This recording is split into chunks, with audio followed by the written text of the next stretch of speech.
Hey there, I'm Jenny and I'm a trans woman, and I had a very interesting thing happen today.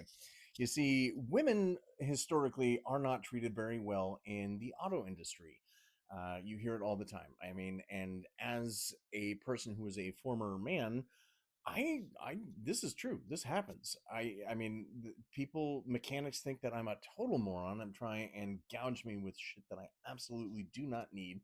Happens all the time. I mean, there's even a whole TikTok meme about all these guys who send their girlfriends or wives into an auto parts store looking for blinker fluid, which I gotta admit is really funny, but at the same time, it's terrible. I mean, most people just they know that they can take advantage of women.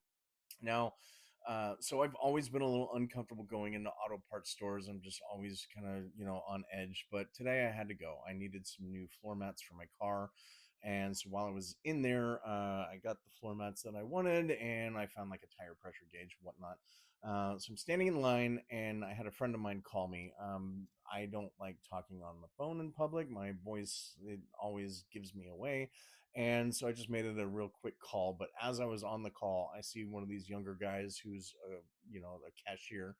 Um, he kind of looked up at me and instantly clocked me. I was like, oh, great. And of course, he ended up being the guy that I got. So I get up there, and the first thing he says is, "Did you find everything you need, sir?" And in my head, I was fucking pissed.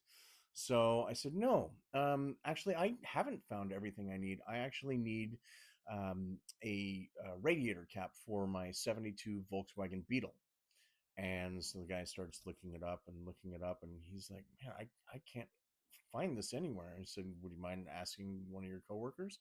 And so he goes up to this other guy who's much older, and he asks, he asked the guy, and that guy instantly started laughing and let him know that I was fucking with him.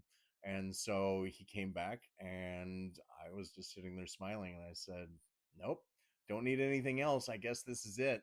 So he rung me up and he was blushing. It was kind of funny. He felt really embarrassed. But for those of you who don't know, a Volkswagen Beetle is an air-cooled engine, so it doesn't need a radiator, hence no radiator cap. So I sent him on a wild goose chase just because he misgendered me. And so if anybody else has to do the same thing and you get misgendered at like a Napa Auto Parts or whatever auto parts store, why don't you drop the Volkswagen radiator cap on